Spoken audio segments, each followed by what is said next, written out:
কৃষি আইন, নয়া কৃষি আইন বিরোধী উদ্যোগ হুগলি জেলা, এই নামটা আপনাদের কাছে খুব পরিচিত নয়। আপনারা সাধারণত কোনো রাজনৈতিক দল বা তাদের গণসংগঠনের পথসভা দেখে, তাদের বক্তব্য শোনে। আমরা হুগলি জেলার বিভিন্ন গণসংগঠন, কেউ নাটকের দল করি, কেউ গানের দল করি, কেউ মানবাধিকারের দল করি।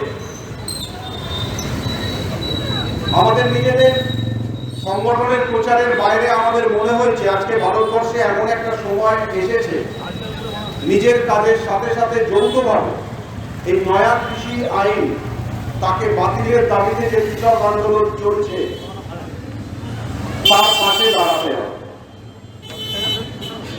কেন? কিছুদিন আগে আমি একটা খবরের কাগজে খবর পড়েছিলাম, তখন পৌষ সংক্রান্তির মেলা চলছে, গঙ্গাসাগরের মেলা চলছে। একদিন সকালে কাগজে একটা খবর দেখলাম, উত্তরপ্রদেশ থেকে এক ব্যক্তি তার মাকে নিয়ে গঙ্গাসাগরের মেলায় এসেছেন। বৃদ্ধা মা গঙ্গাসাগরের মেলা দেখাবার মতো পুণ্যের কাজ করাতে এসেছেন। তারপর মাকে বসিয়ে রেখে ছেলে বলেছে খাবার আনতে যাচ্ছি। খাবার আনতে গিয়ে ছেলেরা ফিরে আসেনি, মাকে ফেলে রেখে চলে গেছে। খবরের কাগজে এই মর্মান্তিক বেদনাদায়ক খবরটা, নিজের মাকে গঙ্গাসাগরের মেলা দেখাতে এনে নাম করে ফেলে রেখে ছেড়ে চলে যাচ্ছে, এই খবরটা শোনার পর যারাই খবরটা পড়েছেন প্রত্যেকেরই মন খারাপ হয়েছিল। মানুষ এত নিচে নামতে পারে? তখন অব্দি এই খবরটাই ছিল মানুষ কত নিচে নামতে পারে তার শেষ সীমানা। কিছুদিন আগে খবরের কাগজে আবার একটা ছবি দেখলাম সকালবেলায়, কংক্রিটের স্ল্যাব দিল্লির রাজপথে, কংক্রিটের স্ল্যাবের উপর গজাল পোতা, তারপরে রয়েছে কাঁটা তারের বেড়া, তারপরে রয়েছে জল কামান, তারপরে রয়েছে টিয়ার গ্যাস, এবং ভারতবর্ষের আপনার আমার পয়সায় পোষা সেনাবাহিনী, মিলিটারি দাঁড়িয়ে রয়েছে পাহারা। তারা পাহারা দিচ্ছে যাতে দিল্লির ভেতরে ঢুকতে না পারে। কে? পাকিস্তানের কেউ, চীনের কেউ, বৈদেশিক শত্রু না। কাদের দিল্লির ভেতরে ঢোকা আটকাবার জন্য কংক্রিটের স্ল্যাবের উপর গজাল, কাঁটাতারের বেড়া, টিয়ার গ্যাস, জল কামান নিয়ে ভারতবর্ষের মিলিটারি অপেক্ষা করছে না, তারা হচ্ছে আমাদের অন্নদাতা।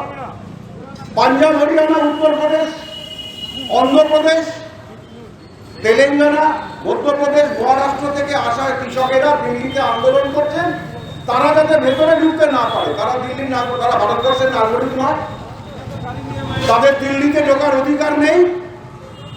যারা কথায় কথায় বৈদেশিক শত্রুর জুজু দেখিয়ে আপনাকে আমাকে আমাদের প্রত্যেক দিনকার সমস্যার থেকে অন্যদিকে মুখ ঘুরিয়ে দেয়, তারা আজকে তাদের সেনাবাহিনীকে নামিয়েছে দেশের কৃষককে আটকাবার জন্য। একটা যুদ্ধের পরিস্থিতি। কার সাথে কার যুদ্ধ? ভারতবর্ষের কৃষক যারা ঘামে ভিজে রোদে পুড়ে আপনার আমার অন্যের সংস্থান করে, সেই কৃষকের সাথে দেশের সরকারের যুদ্ধ।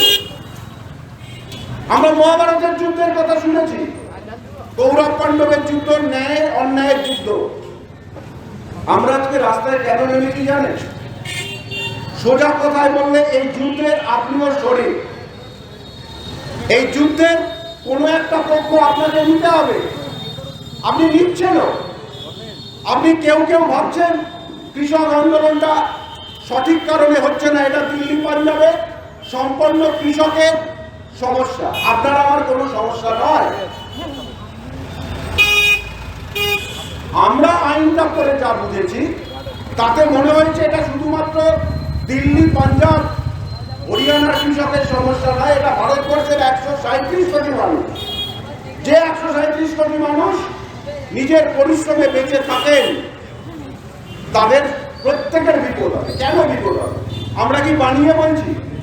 আমরা কি বিজেপির বিরুদ্ধে প্রচার করার জন্য কোনো রাজনৈতিক দলের ঠেকা নিয়ে কথা বলছি? না বলি।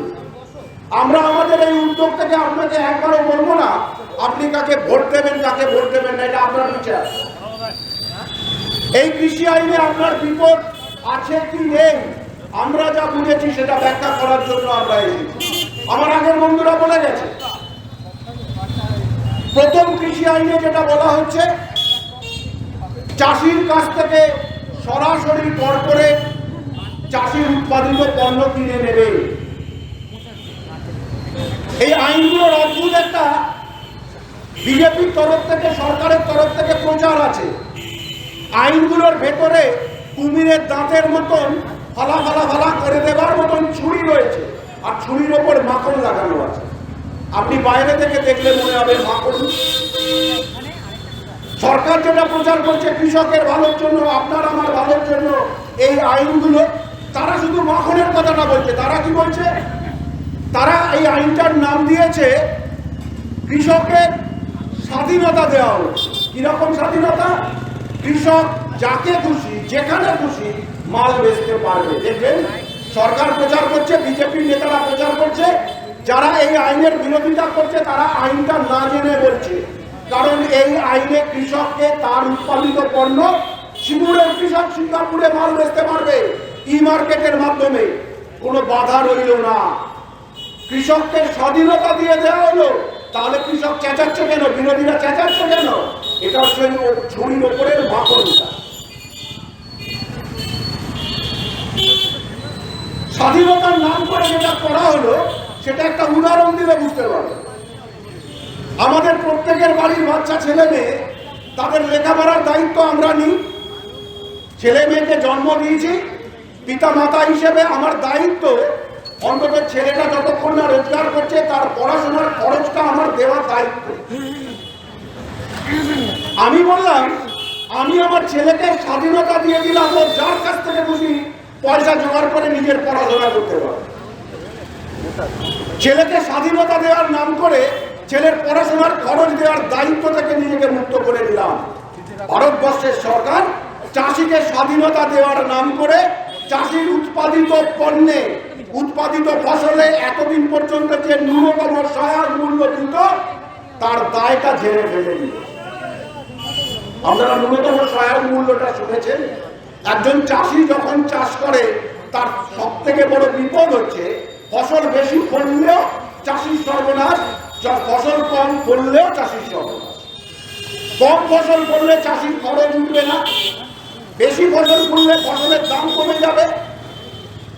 চাষি চাষ করে আমাদেরকে খাওয়া দাওয়া নিশ্চিন্ত করবে, অথচ সেই প্রতিদিন দুশ্চিন্তায় তার ঘুম হবে না, তার পরিবারটা ভেসে যাবে। এইরকম একটা জায়গা থেকে আন্দোলন করে চাষিরা সরকারের একটা নীতি তৈরি করতে বাধ্য করেছিল। আইন নয়, নীতি। নীতিটা হচ্ছে ন্যূনতম সহায়ক মূল্য। চাষিকে যাতে কম দামে ফসল বেচে সর্বনাশে আত্মহত্যা করতে না হয়, এতদিন পর্যন্ত 26টা ফসলে চাষির উৎপাদিত পণ্যে সরকারের ন্যূনতম মূল্য দেওয়ার কথা। মানেটা কি? পশ্চিমবঙ্গের চাষি ধান ফলিয়েছে, বাজারে বিক্রি করবে, সরকার 1862 টাকা এবছর বেঁধে দিয়েছিল। পুরো ফসল কেনেনি, বিপদ আছে। চাষির থেকে পুরো ফসল ন্যূনতম সহায়ক মূল্য দিয়ে কিনছে না, কিন্তু অল্প হলেও কিনেছে 1862 টাকা কুইন্টাল ধানে। লাভটা কি হয়েছে? বাজারের পরে যারা চাষির কাছ থেকে মাল কেনে, চাষি তো সরাসরি যেতে পারে না বাজারে, কারণ চাষির একটা ফসল ফলানোর পর দ্বিতীয় ফসল ফলানোর জন্য তার সময় দরকার। 1862 টাকার কমে কেউ চাষিকে ঠকিয়ে মাল কিনতে পারছে না, কারণ সরকার ন্যূনতম সহায়ক মূল্যটা বেঁধে দিয়েছে 1862 টাকা। প্রথম আইনে সরকার দুটো জিনিস করলো। সরকার বলল এবার থেকে চাষির থেকে মাল কিনতে পারবে কর্পোরেট, প্রাইভেট। সরকার ন্যূনতম সহায়ক মূল্যের কথা বলল না। আপনি ভাবছেন বিপদটা কোথায়? বিপদটা একটু বুঝুন। মান্ডিতে এতদিন চাষি 1862 টাকায় ধান বেচতে পারত। মান্ডি থাকবে, প্রাইভেট থাকবে। এই আইনে সরকার বলল মান্ডিতে যদি ধান বেচে ট্যাক্স দিতে হবে, প্রাইভেটের কাছে বেচলে ট্যাক্স দিতে হবে না। প্রাইভেট বাজারে ঢুকলো, প্রথম বছর চাষিকে বললো 2000 টাকা দেব, তারপরের বছর বললো 1900 দেব। চাষি রইল, প্রাইভেট রইল, কর্পোরেট রইল, মান্ডিটা উঠে গেল ধীরে ধীরে। 3 নম্বর বছরে বাজারে মান্ডি নেই, সরকার কেনার জন্য বসে নেই, ন্যূনতম সহায়ক মূল্য বেঁধে দেওয়া নেই। আদানি আম্বানিরা ঢুকে পড়েছে, তাদের এজেন্ট তখন যে দামে ঠিক করবে চাষিকে সেই দামে বেচতে হবে। এইটা হচ্ছে একচেটিয়া কর্পোরেট ব্যবসার মূল কারণ। বাজার থেকে সরকারি সুরক্ষাটা তুলে দিল, চাষির কোনো সুরক্ষা থাকবে না। আম্বানি আদানির সাথে সিঙ্গুরের হারান মন্ডল পারবে? কর্পোরেটরা নিজের মধ্যে একটা, আপনারা সিন্ডিকেটের নাম শুনেছেন, বালি সিমেন্টের যে সিন্ডিকেট চলে, কর্পোরেটরা নিজেদের মধ্যে সিন্ডিকেট করবে। কারা তারা? আম্বানি আদানি, আর কে রয়েছে? আইটিসি, ওয়ালমার্ট, কোটি কোটি টাকার কোম্পানি, তারা সিন্ডিকেট করে নেবে। তারা ঠিক করে নেবে ধানের দাম এবছর 1200 টাকার 1 পয়সা বেশি দেব না। চাষি কি করবে? কাকে বেচবে? আইটিসি, ওয়ালমার্ট, আম্বানি, আদানি, এই চারজনই বাজারে কেনবার জন্য আছে। ছোট ছোট ফোড়েরা বাজার থেকে হাওয়া, এই কর্পোরেটের দাপটে পারবে সিঙ্গুরের হারান মন্ডল দর কষাকষি করতে? পারবে না। আপনি বলতেই পারেন ঠিক আছে, এটাতে নিয়ে চাষির ক্ষতি হবে, চাষির সর্বনাশ হবে। তো আমরা হুগলি পিপুলপাতির মোড়ে যারা দাঁড়িয়ে রয়েছি তারা তো কেউ চাষি নই, তারা কেউ ধান ফলাই না। চাষির জন্য আমার দরদ থাকতে পারে, আমার বিপদটা। আপনি কি ভাবছেন চাষির থেকে যে 8 টাকায় আলু কিনবে সেই আদানি আপনাকে 10 টাকায় আলুটা দেবে? দেবে না। আগামী দিনে যেমন বাজার থেকে চাষির কাছ থেকে মাল কেনবার জন্য বাকিদেরকে হাওয়া করে দিয়ে একচেটিয়া ক্রেতা হিসেবে চাষিকে ঢোকাবে, আগামী দিনে এই ছোট ছোট বাজারগুলো থাকবে না। যে বাজারে গিয়ে আপনি গোপাল কাকুর কাছ থেকে আলু কেনেন কিংবা কোনো মাসির কাছ থেকে ঝিঙে কেনেন, আগামী দিনে এই ছোট ছোট বাজারগুলো কোথাও থাকবে না। তাহলে কি বাজারে আলু চাল কিনবেন না? কিনবেন কোথায়? ওয়ালমার্টের এখানে একটা বড় শপিং মল হবে, কাঁচের ঘেরা দোকান। সেই দোকানে প্যাকেটে মোড়া কড়াইশুঁটি, আলু, চাল, ডাল আপনাকে কিনতে হবে। আপনার কাছে কোনো বিকল্প নেই। আম্বানি আদানিরা কৃষি ব্যবসায় ঢোকার পর ছোট ছোট বিক্রেতা, এই পিপুলপাতি মোড়ে যারা ব্যবসা বাণিজ্য করেন, তারাও ভেবে দেখবেন আগামী দিনে আপনারা আম্বানি আদানিদের সাথে ব্যবসায় পেরে উঠবেন না। সমস্ত বিক্রিটা হবে ওই আদানি আম্বানিদের শপিং মল থেকে। ক্রেতা হিসেবে আমার হয়তো দোকান নেই, কিন্তু আমাকে তো কিনে খেতে হবে। ক্রেতা হিসেবে আমি যাবো কার কাছে? ওই ওয়ালমার্টের শপিং মলেই যেতে হবে, আদানিদের শপিং মলেই যেতে হবে। যখন এই একচেটিয়া বিক্রেতা ওরা প্রতিষ্ঠা করতে পারবে, 2 বছর 4 বছর সময় লাগবে। আপনি ভাববেন এটাও তো গল্পের মতন বলছো, গল্প না, একটা সত্যি ঘটনা আপনাদের বলি। হিমাচল প্রদেশে আপেল আদানিরা কি করে বাজার দখল করেছে জানেন? নেটে ঘুরছে দেখবেন। প্রথম বছর সাধারণভাবে চাষিরা এলাকার পাইকারিদেরকে আপেল বেচত 20 টাকা করে। আদানিরা এলাকায় একটা বড় গোডাউন তৈরি করলো সরকারের সহায়তা নিয়ে। প্রথম বছর এসে বললো 22 টাকা করে কিলো দেব। বেশিরভাগ আপেল আদানিরা কিনে নিল। পরের বছর বললো 23 টাকা দেব। চাষিরা সমস্ত আপেল পাইকারিদের দিল না। পাইকারিরা 20 টাকার বেশি দিয়ে লাভ করতে পারবে না। আদানিরা প্রথম 2 বছর 22 টাকা 23 টাকা দিল। কেন দিল? পাইকারিদেরকে বাজার থেকে হাওয়া করবার জন্য। এটাকে ইনভেস্টমেন্ট। প্রথম 2 বছরে 2 টাকা 3 টাকা বেশি দাম দিয়ে ছোট ছোট পাইকারদের বাজার থেকে হাওয়া করে দেবে। চতুর্থ বছরে যখন দেখবে আদানি ছাড়া কেউ নেই, সেই বছরে আদানিরা বলবে 16 টাকার 1 পয়সা বেশি দেবো না। কোনো বানানো গল্প না। এই ম্যানেজমেন্ট একচেটিয়া ব্যবসা তৈরি করার জন্য ওরা লাখ লাখ টাকা দিয়ে ম্যানেজার পোষে। তাদের মাথা থেকে মার্কেট দখলের থিওরি তৈরি হয়। কিভাবে মার্কেট দখল করতে হবে তার জন্য পরিকল্পনা চলছে। আপনি শুধু ভাবুন, আজ থেকে 5 বছর বাদে আপনি চাল কিনুন, ডাল কিনুন, আলু কিনুন, কড়াইশুটি কিনুন, আপনাকে কিনতে হবে এই আদানি আম্বানিদের কর্পোরেটের শপিং মল থেকে। তখন আপনার কি অবস্থাটা হবে? চাষির কাছ থেকে 8 টাকা ধরে আলু কিনবে, কিন্তু আপনাকে 28 টাকায় বেচবে। আটকাবে কে? আটকাবে কে? আপনি বলছেন কেন সরকার নেই, যা খুশি দাম বাড়িয়ে দেবে। অত্যাবশ্যক পণ্য আইন এই কারণে সরকার সংশোধন করে নিয়েছে। গল্পটা শুনতে খুব ভালো। জিনিসের দাম প্রথমটা যেটা করেছে, যে জিনিসগুলোর বিক্রি বেশি, চাল, গম, তৈলবীজ, এইগুলোকে তালিকা থেকে বার করে দিয়েছে। প্রথম কাজ, এগুলোতে তুমি যা খুশি দাম বাড়াও, সরকার মাথা ঘামাবে না।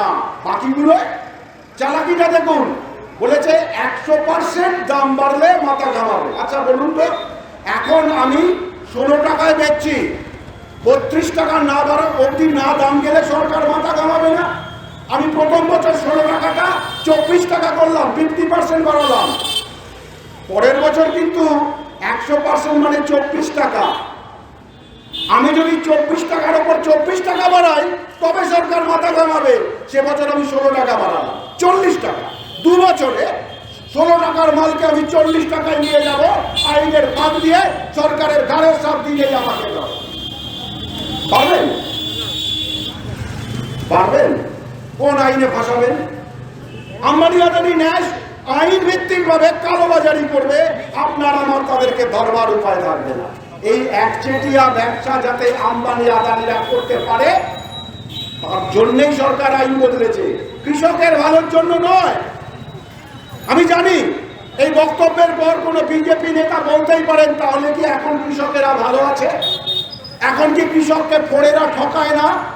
গত বছর কি আপনি 40 টাকায় আলু কেনেননি, যে আলুটা সিঙ্গুরের চাষি 12 টাকায় বিক্রি করেছে? ঠকে তো, এখনো কৃষক ঠকে, এখনো কৃষক সর্বনাশের রাস্তায় আছে।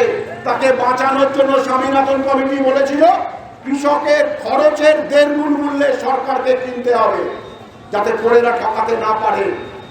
সরকার সেই ব্যবস্থা করেনি। পরিবর্তে সরকার বলল, ফোড়েদের হাতে ঠকে লাভ নেই, তুমি কর্পোরেটের হাতে ঠকো। বাজার থেকে ফোড়েদের সরিয়ে কর্পোরেটকে ঢোকালো। গল্পটা কেমন? পাড়ার পুকুর, ছোট ছোট মাছ, শোল মাছ ঢুকে পড়েছে। এই ফোড়েদের যদি শোল মাছ ভাবেন, তারা ছোট ছোট মাছ চাষিদেরকে খেয়ে নিচ্ছে, চাষি আর্তনাদ করছে। সরকার এসে শোল মাছগুলোকে খাবার জন্য পুকুরে কুমির ছেড়ে দিল। কুমির তো শোল মাছ খাবে, পাইকারগুলোকে তো হাওয়া করে দেবে এই আম্বানি আদানি ওয়ালমার্টেরা। তারপর শোল মাছ নেই, চাষি পড়ে আছে, তখন কুমির সব কটাকে খায়। চাষির পক্ষে শোল মাছ আর কুমিরের পক্ষে কোনটা বেশি বিপদ? চাষিরা আর্তনাদ করেছিল শোল মাছের হাত থেকে বাঁচবার জন্য। চাষিরা আর্তনাদ করেছিল নিজের উৎপাদিত ফসলে সহায়ক মূল্য পাওয়ার জন্য। এখন 26টা তালিকায় থাকলেও দুটোই দেওয়া হয়, তারা বলেছিল 26টাতেই সহায়ক মূল্য দিতে হবে। পরিবর্তে সরকার বলল, সহায়ক মূল্য কোনোটাতেই দেব না, কর্পোরেটের সাথে দর কষাকষি করে চাষি বাঁচুক। আমরা ভাবছি এতে শুধু চাষির বিপদ, আমাদের বিপদ নয়। একচেটিয়া ক্রেতা হিসেবে যেমন চাষিকে ঠকাবে, একচেটিয়া বিক্রেতা হিসেবে আপনার আমার মাথার উপর লাঠি ঘোরাবে। দরকার নেই। আপনি বলছেন হিমাচল প্রদেশ কি ঘটেছে, দরকার নেই। আপনার অভিজ্ঞতা মিলিয়ে নিন। 5 বছর আগে মোবাইল কোম্পানির কথা ছিল, এয়ারসেল ছিল, ডোকোমো ছিল, টাটাদের কোম্পানি ছিল, আইডিয়া ছিল, তখন আপনি বাঁচতে পারতেন। জিও বাজারে ঢুকলো। কুমিরের গল্প বলছিলাম, তফাৎটা কোথায় জানেন? এই যে ফোড়েরা সিঙ্গুরের চাষিকে ঠকায়, 40 টাকায় আলু বেচে, এরা রাজনৈতিক দাদা ধরে ব্যবসাটা করে, শাসক দলকে তুষ্ট করে, এলাকার নেতাকে তুষ্ট করে, রাজনৈতিক নেতাকে তুষ্ট করে এরা বেঁচে থাকে। আর এই কর্পোরেট আদানি আম্বানি, এই আম্বানি প্রধানমন্ত্রীর ঘাড়ে হাত দিয়ে ছবি তুলে, দেখতে চান? মোবাইলে আছে, দেখিয়ে দিচ্ছি। মুকেশ আম্বানি প্রধানমন্ত্রীর কাঁধে হাত দিয়ে স্ত্রীর সাথে পরিচয় করাচ্ছে, লালকেল্লায় খালসাদের পতাকা উঠে দেশের মর্যাদা ভেসে যায়, মিডিয়া আত্মনাদ করে ওঠে। প্রধানমন্ত্রীর পিঠে হাত দিয়ে আম্বানিরা ছবি তুললে সেই ছবিটা কার গর্বের হয় জানি না। এরা হচ্ছে সেই যারা প্রধানমন্ত্রী তৈরি করে। চাষিরা এদের হাতে পড়লে, আপনি আমি এদের হাতে পড়লে আমাদের দিন ভালো হবে ভেবে নিন।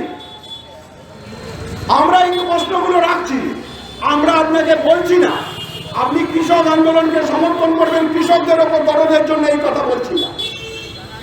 যদি মনে হয় এই কৃষি আইনে কৃষকের গলা কাটবে, আমার হাত পা কাটবে, কৃষক যেহেতু কৃষি পণ্য উৎপাদন করে, উৎপাদক হিসেবে কৃষক মার খাবে, আবার ক্রেতা হিসেবে মার খাবে, কৃষকের গলা কাটা যাবে, আপনারও হাত পা কাটা যাবে। কৃষক আন্দোলনকে বিরোধিতা করবার আগে দুবার ভাববেন, নিজের ছেলে মেয়ের মুখে অন্ন দিতে পারবেন না সেই দিনটাকে আহ্বান জানিয়ে কৃষি বিলটাকে সমর্থন করুন। আর আমাদের বক্তব্য যদি মিথ্যে হয়, আমাদের বক্তব্য যদি অযৌক্তিক বলে মনে হয়, কৃষি বিলকে দুয়ার তুলে সমর্থন করুন। আইনটা এখানেই শেষ না, এটা 1 নম্বর আইনের গল্প বললাম। 2 নম্বর আইন অত্যাবশ্যক পণ্য আইন, বন্ধুরা বলে গেছে, অনেকে বলে গেছে। কেন তুলল? কর্পোরেট যখন ব্যবসায় নামবে, কর্পোরেট কিন্তু শুধুমাত্র সাদা ব্যবসা করে যতটুকু প্রফিট হয় চলে যাবে, এতে কর্পোরেটের খাই মেটে না।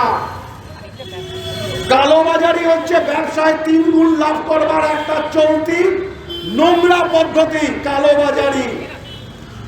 আমি চাল উৎপাদন হয়েছে, বাজার থেকে সব চাল কিনে নিলাম, আমার গোডাউন আছে, আমার শক্তিটা কোথায়? আমার গোডাউন তৈরি করা আছে, আমার গোডাউনে টন টন চাল রেখে দিলাম, বাজারে চাল নেই, চাল পাওয়া যাচ্ছে না।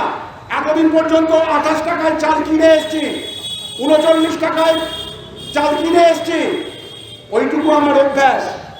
বাজারে যেই চাল পাওয়া যাবে না, একবার যখন চালের অভাব, তখন জানেন বাজার থেকে 55 টাকায় চাল কিনে ঘরে ঢুকবো, যুদ্ধ জয় করেছি বলে।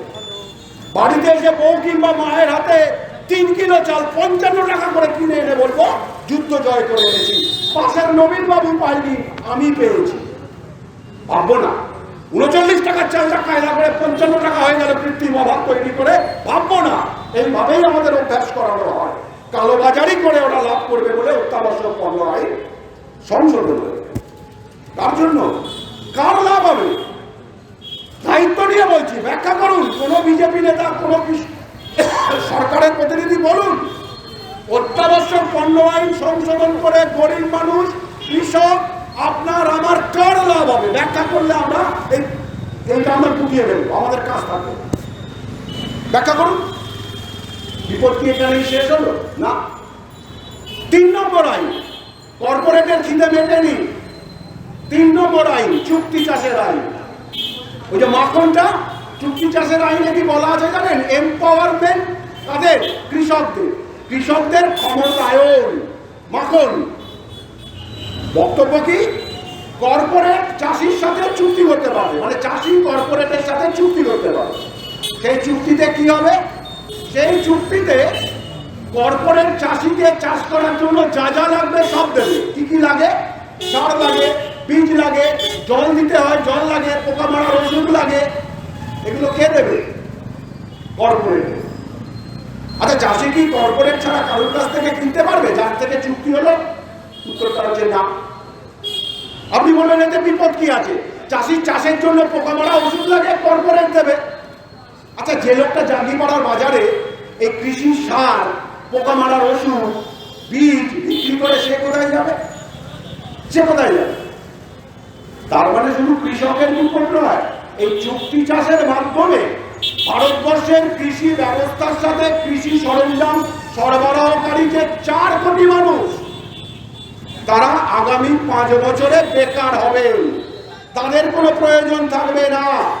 গুজরাটে আদানির সারের কারখানা আছে, পশ্চিমবঙ্গের সমস্ত কৃষকের সার গুজরাটের আদানির কোম্পানি থেকে আসবে। আমি তারপরেও বলতে পারি ক্ষতিটা কি আছে? চাষির দরকার হবে জায়গায়। বাজারে গিয়ে এই দোকানে সারের দাম বাড়ালে পাশের দোকান থেকে কিনতে পারতাম। এখন যার সাথে চুক্তি হচ্ছে আদানি যে দামে আমাকে ওই সারের জিনিসটা দেবে আমাকে সেটাই নিতে হবে, কারণ ফসল ফলার পর দাম কেটে নেবে আদানি। চাষির চাপ, বাঁচবার রাস্তা নেই। 4 কোটি মানুষ, কেউ সার বেচে, কেউ বীজ বেচে, কেউ জল বেচে, কেউ পোকা মারা ওষুধ বেচে, যাবে কোথায়? বেকার বাহিনী বাড়বে। লকডাউনে 12 কোটি বেকার হয়েছে, কৃষি আইনে 32 কোটি নতুন করে বেকার তৈরি হবে। 32 কোটি। ভারতবর্ষে এই মুহূর্তে 62% লোক কৃষি ব্যবস্থার সাথে যুক্ত আছে।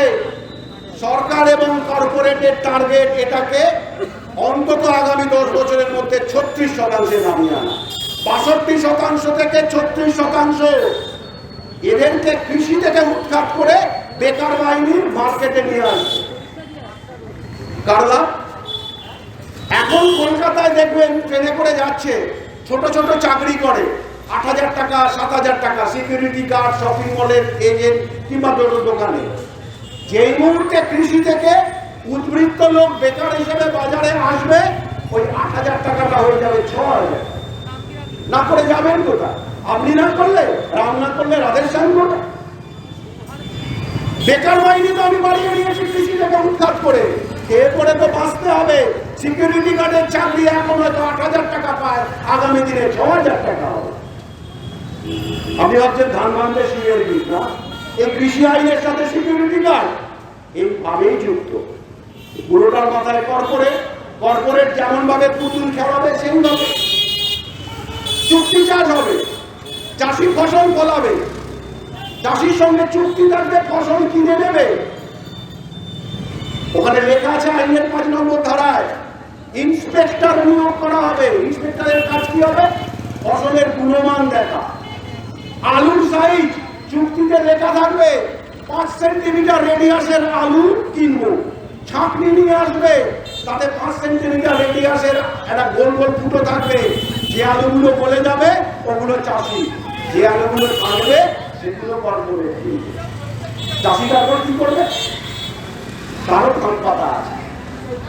কর্পোরেটের এজেন্ট ঘুর পথে এসে ওইগুলোকে হাত দামে কিনে দিয়ে চলে যায়। চাষির কাছে কোনো উপায় নেই, চাষির কাছে কোনো উপায় নেই।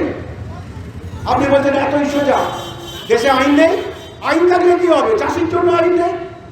এই চুক্তি যদি ভঙ্গ করে চাষি তো আদালতে যেতে পারবে না। ভাবছেন মিথ্যে কথা বলছি? আইনটা নিয়ে আসুন, যে কোনো নেতা বিজেপির আসুন, ওই আইনে লেখা আছে চুক্তি ভঙ্গের কারণে কৃষক আদালতে গিয়ে চ্যালেঞ্জ করতে পারবে না।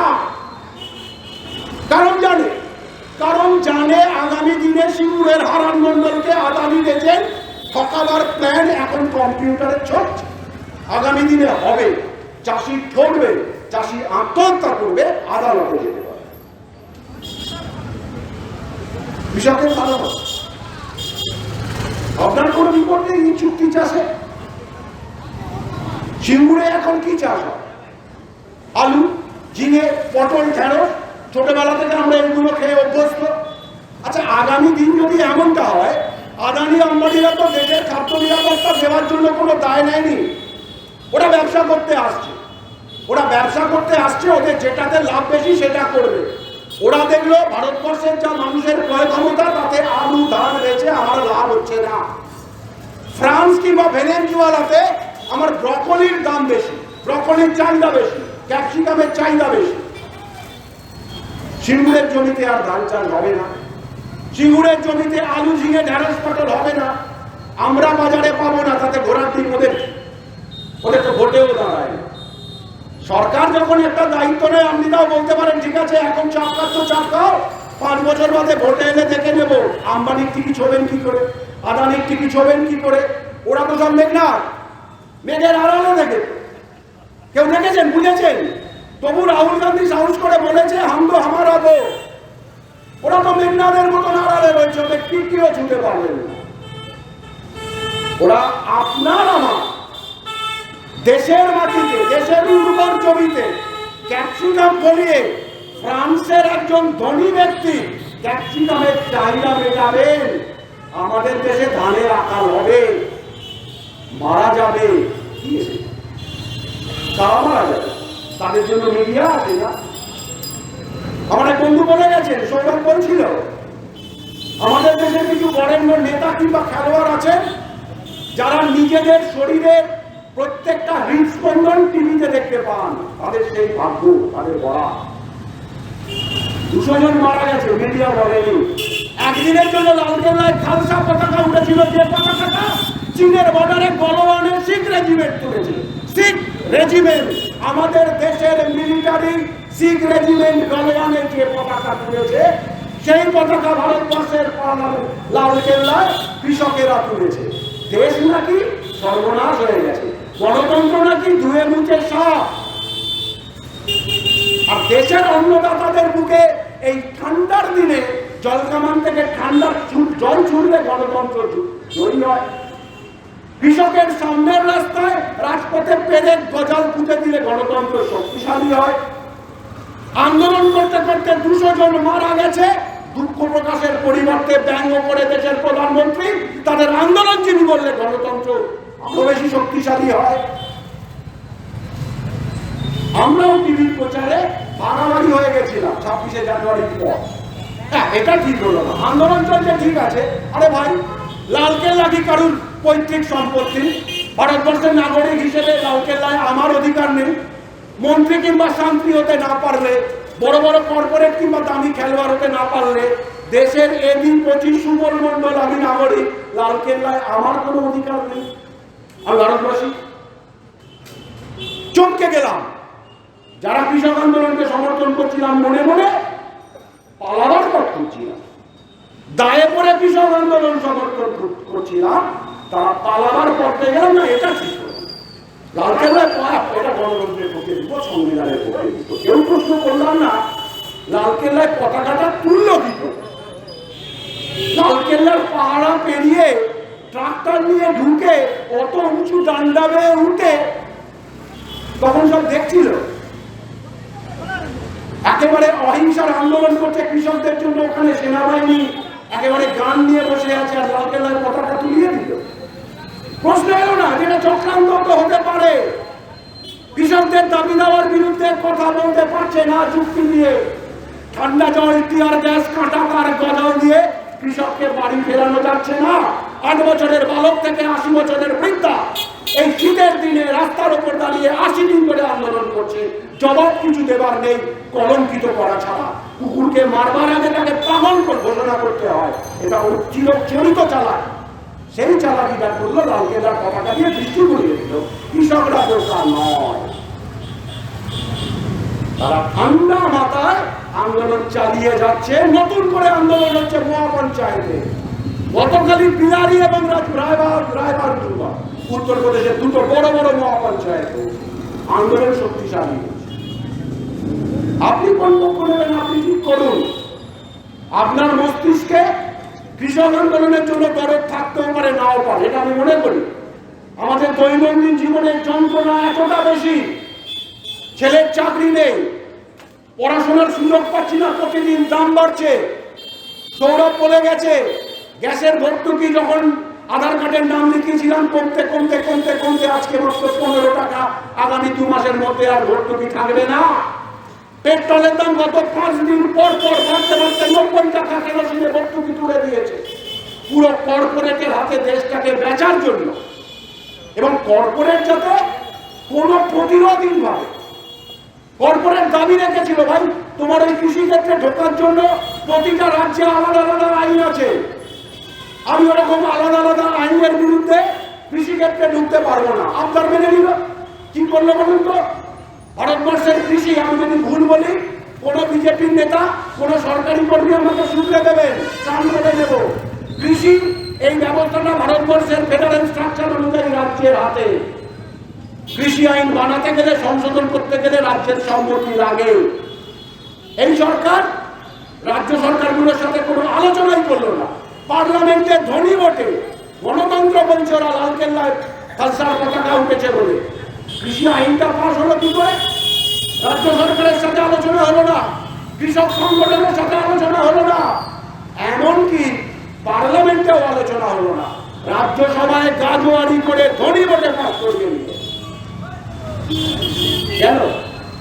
কর্পোরেটের চাপ, কর্পোরেট বলে দিয়েছে, বায়না করেছে। আদানি আম্বানি, যে আদানির হেলিকপ্টার চড়ে প্রধানমন্ত্রী 56টা জনসভায় জ্বালামুখী বক্তৃতা দেন, হাম চৌকিদার হ্যায়, সেই চৌকিদারি ডাকাতের সাথে সাট করেছে। আমার ঘরে না সোনা দানা নেই, সে তো কবে চলে গেছে, বাড়িতে যেটুকু কুটকুড়ো আছে সেটুকু ডাকাতি করবে। মানবেন? মেনে নেবেন? এখনো ভাবছেন এটা শুধুমাত্র পাঞ্জাবের সম্পন্ন চাষির বিপদ, আপনার আমার বিপদ নেই? আগামী দিনে কর্পোরেটের হাতে আমরা নতুন করে বন্দী হতে যাচ্ছি না, দাসে পরিণত করবে, দাসে। বিপদ কোথায় জানেন? সারা ভারতবর্ষের মানুষের খাদ্য সম্ভার কর্পোরেটের হাতে চলে গেল। বাজারের চাল কতটা ঢুকবে আদানি ঠিক করবে। আপনি ভাবছেন গল্প? কত বছরের অরহর ডাল মনে করে দেখুন, 75 টাকা থেকে 150 টাকা হয়েছিল। কেন হয়েছিল? 1 লক্ষ টন ডাল গুদামে জমিয়ে রেখেছিল, বাজারে ছাড়েনি, ধরা পড়েছিল। কেন ধরা পড়েছিল? অত্যাবশ্যক পণ্য আইন ছিল, ডাল উদ্ধার হয়েছিল, ফাইন হয়েছিল। আগামী দিন থেকে কেউ যদি ডাল মজুত করে রেখে কালোবাজারি করে অরহর ডালের দাম 50 টাকা থেকে 200 টাকা করে, কারণ কিচ্ছু দরকার নাই। এদের হেলিকপ্টার চড়ে প্রচার করে।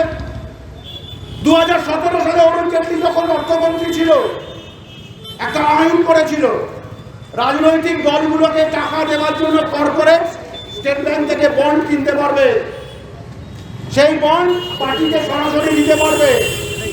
দেখা গেছিল ভারতবর্ষের পলিটিক্যাল পার্টিরা যত টাকা কর্পোরেটের কাছ থেকে পেয়েছে তার 66% টাকা পেয়েছে বিজেপি। পরিমাণটা কত? প্রায় 5000 কোটি টাকা। কারা দিয়েছে? এই কর্পোরেটরা। এমনি দয়া করার জন্য, ভারতবর্ষের জনগণের উপকারের জন্য ইনভেস্টমেন্ট, সুদে আসলে ফেরত দিচ্ছে। দিক বিজেপি প্রধানমন্ত্রী তাদের নিজের সম্পত্তি আদানি আম্বানিকে দিয়ে দিক, আমাদের বলার কিছু ছিল না। আপনার আমার ভবিষ্যৎ, আপনার আমার বেঁচে থাকার প্রতিদিনকার যে নিরাপত্তা, সেটাকে বেঁচে দিচ্ছে। আচ্ছা, চাষির কাছ থেকে সরকার মাল কিনবে না, রেশনটা দেবে কোত্থেকে? মিড ডে মিলটা দেবে কোত্থেকে? কারণ সরকার তো হাত ধুয়ে ফেলেছে। এখন যে চাষির কাছ থেকে এফসিআই মাল কেনে, পাঞ্জাবের 79% মাল চাষিরা এফসিআইকে বেচে দিয়েছে। তার জন্য আপনি রেশনে চাল পেয়েছেন, মিড ডে মিলে আমাদের গরিব ঘরের বাচ্চারা ভাত পেয়েছে। আগামী দিনে সরকার বলছে মাল বেচা কেনা যেটা হবে চাষির সাথে কর্পোরেটে সরকার নেই, মাঝখানে নেই। সরকার রেশনের চালটা কোথা থেকে নেবে? তার মানে কি রেশন তুলে দেওয়া হবে? আশঙ্কা না, আশঙ্কা নয়, রেশন তুলে দেওয়ার প্রক্রিয়া শুরু হয়ে গেছে। আমরা কেউ তো নিয়ে ভাবিনি। রেশন কার্ডগুলো খেয়াল করে দেখুন, RSK-Y1, RSK-Y2 কেন করেছে? রেশনটা ছিল অধিকার। আমি বড় লোক হই, গরিব লোক হই, রেশনের চাল নিই না নিই, আমার কার্ড থাকবে, রেশন পাওয়াটা আমার অধিকার। প্রথম ভাবলো যাদের রেশন দরকার নেই তাদের RSK-Y1 করে দাও, এদেরকে 2 করে দাও। ধারণার পরিবর্তন আনো, রেশন আমার অধিকার নয়, রেশন গরিব লোকের জন্য সরকারের বিশেষ ব্যবস্থা। লাভ কি হবে? আগামী দিনে এই গরিব লোকগুলো বলবার কেউ নেই। হঠাৎ করে যদি গরিব লোকগুলো রেশন বন্ধ করে দেয়, যারা এতদিন কাটটায়, যারা মিডিয়াতে জায়গা দখল করে বসে আছে, যারা খবরের কাগজে লেখে, যারা প্রতিদিন আনন্দ বাসরে টিভিতে বক্তৃতা দেয়, তাদের তো রেশন কার্ড ইতিমধ্যে আলাদা করে দিই। দুদিন পরে রেশন তুলে দিয়ে আসার উপায় নেই। সরকার তো চাষির কাছ থেকে চাল কিনবে না, আদানি আম্বানিদের শপিং মল থেকে চাল কিনে রেশনে দেবে না, মিড ডে মিলে দেবে। পরিকল্পনা চলছে। কৃষি আইনের সাথে আপনি বলতে পারেন একটু পরতে সে প্যাটিসের মতন একটা করে নেয়, এইভাবেই চলছে। কর্পোরেটের হাতে পুরো দেশটাকে বেচে দেওয়া শুরু হয়ে গেছে অনেকদিন আগে। জল জঙ্গল জমি যেখানে আদিবাসীরা থাকে, আদিবাসীরা সব থেকে কম শক্তিশালী, তাদের হয়ে কেউ নেই। তাদের জায়গা দখল করে তাদের উৎখাত করে বলেছে ছত্তিশগড় থেকে চলে যাও, ঝাড়খণ্ড থেকে চলে যাও, মধ্যপ্রদেশ থেকে চলে যাও, তোমার পায়ের নিচে মাটিতে আমার গুরুত্বপূর্ণ খনিজ পদার্থ আছে, তুমি ভাবো। বাগিয়ে দিয়েছে, মধ্যবিত্তের ব্যাংকে হানা দিয়ে দিয়েছে।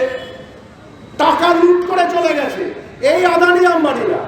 আপনি ভাবুন তো, এটা একটা দেশ। আম্বানির মেয়ের বিয়ের জন্য $700 কোটি খরচ হয়, আম্বানির স্ত্রীর জন্মদিনে $500 কোটি খরচ হয়। আপনি আমি যাদেরকে আইডল ভাবি, সিনেমায় যারা শত্রু দমন করে, তাদেরকে হেলিকপ্টারে করে ট্রেনে করে নিয়ে আসে সেই আম্বানি আদানি ভারতবর্ষের ব্যাংকের কাছে সব থেকে বেশি দাম, সব থেকে বেশি লোন, সুদ দেয় না। এদের নাম রিজার্ভ ব্যাংকের গভর্নর বার করতে চেয়েছিল, শুধুমাত্র নামটা বার করবে কাদের কাছে ধার আছে। উর্জিত প্যাটেল বিজেপি সরকারের হাতে তৈরি রিজার্ভ ব্যাংকের গভর্নর, শুধু বলেছিল নামগুলো বার করা দরকার, উর্জিত প্যাটেলকে পদত্যাগ করি। রিজার্ভ ব্যাংকের গভর্নর আমাদের মতন এদিকে কেউ না। কর্পোরেটের প্রতি এদের দায় এইরকম, আপনার আমার রক্ত চুষে নিয়ে কর্পোরেটের বাণিজ্যের তরি খুলবে, ব্যাংকের থেকে লোন হবে। এখন তো তবু প্রশ্ন করা যাচ্ছে, এ আম্বানি, আমি তো বলতে পারছি মাইকে, আম্বানি আদানিরা কোটি কোটি টাকা সুদ করেছে, আমার ব্যাংকের টাকা চলে গেছে, আমার বাবার পেনশনের সুদ কমে গেছে, আমার বাবার প্রভিডেন্ট ফান্ডের টাকা সুদ কমে গেছে, আমার মাকে প্রেশারের ওষুধ কমাতে হয়েছে ওই আম্বানি আদানিদের জন্য, কারণ ওরা ব্যাংকের টাকাটাও সুদ করেছে বলে ব্যাংক ইন্টারেস্ট কমিয়ে দিয়েছে। আমার রিটায়ার্ড বাবা, আমার রিটায়ার্ড মা, আমার রিটায়ার্ড কাকা ওষুধ কমিয়ে দিয়েছে, সুদ কমে গেছে। বলতে পারছি আগামী দিনে পারবো না, পারলে টাইম দিয়ে দেবো, বাজারে চাল বন্ধ, ডাল বন্ধ, গম বন্ধ, সরকার ট্যাক্স করলে দুর্ভিক্ষ তৈরি করে দেবো। কারণ পুরো খাদ্য ভান্ডার আমার কাছে, পুরো খাদ্য ভান্ডার আমার কাছে, সরকারও ট্যাক্স করতে পারবে না। এইরকম জেলবন্দি, এইরকম মানুষকে একেবারে জব্দ করার শেষ সীমায় নিয়ে যাওয়ার জন্য এই 3টে কৃষি আইন হচ্ছে পাশুকর। মহাভারতের সেই গল্পগুলো, একাগ্নি অস্ত্র একে মারার জন্য, পাশুপথ একে মারার জন্য, একবারে ধরবে ছাড়বে, এ হচ্ছে পাশুপথ। এই 3টে কৃষি আইন হচ্ছে পাশুপথ, যেটা দিয়ে ভারতবর্ষের 137 কোটি মানুষকে কর্পোরেটের চালে বন্দী করা যাবে। আপনি আমি আগামী দিনের সেই দাসত্ব জীবনের জন্য তৈরি হই, অথবা এই কৃষি আইনকে বিরোধিতা করি। এই যুদ্ধ মহাভারতের যুদ্ধ বলেছিলাম, আপনাকে পক্ষ নিতে হবে। আপনি বিজেপির কর্মী হতে পারেন, ন্যায় অন্যায় বুঝে দিনের শেষে আপনাকে তো বাজার করে খেতে হবে। আপনার পেছনে যদি কর্পোরেটের টাকার থলি না থাকে, আপনার যদি কোনো দুর্নীতির কলা গাছ না থাকে, আপনি যদি আমাদের মতন খেতে খাওয়া সাধারণ মানুষ হন, এই দিনের শেষে বাজার থেকে আপনাকেও কিনে খেতে হবে। মনে করে দেখুন, মহাভারতেও কিন্তু কৌরবের আত্মীয় পাণ্ডবের পক্ষে গেছে ন্যায়ের প্রশ্নে। আপনি বিজেপির সমর্থক হতে পারেন, এই কৃষি আইনের প্রশ্নে কি আপনি বিরোধিতা করবেন না? এই প্রশ্ন রেখে কৃষি আইনের বিরোধিতা করে, কৃষি আইন বাতিলের দাবি জানিয়ে দিল্লিতে সেই মহান কৃষক যারা আমাদেরকে পরবার সুযোগ করে দিয়েছে, আমাদের তো মেরুদণ্ড ভাঙতে ভাঙতে গায়ে চাপকেছে, কখনো 370 কাশ্মীরে, কখনো রাম মন্দির, কখনো সমকোট, কখনো পরিবেশ আইন, কখনো শিক্ষা আইন, প্রত্যেকবার এই সরকার চাপকেছে আর আমরা গায়ে দগদগে ঘা নিয়ে ফিরে গেছি। আজকে কৃষকরা ওই চাপকানোর পর ফিরে এসে বলছে, দেখ কেমন ডোরা কাটা ভাগ লাগছে আমার, আমরা ডোরা কাটা ভাগ। ওদের উত্তাপে সিঞ্চিত হয়ে আমরা হুগলি জেলার নাগরিক কৃষি আইনের বিরোধিতা করে আপনাদের সাথে বক্তব্য রাখার জন্য এসেছিলাম। নিঃসন্দেহে এতক্ষণ ধরে সভা করার জন্য আপনাদের যদি কোনো অস্বস্তির কারণ হয়ে থাকে, তার জন্য দুঃখ প্রকাশ করে তবু আর একবার এই কৃষি আইনের বিরোধী বাতিলের দাবিতে কৃষক আন্দোলনের সমর্থনে সোচ্চার করার জন্য আপনার অনুরোধ করে এই অনুরোধ রেখে আমাদের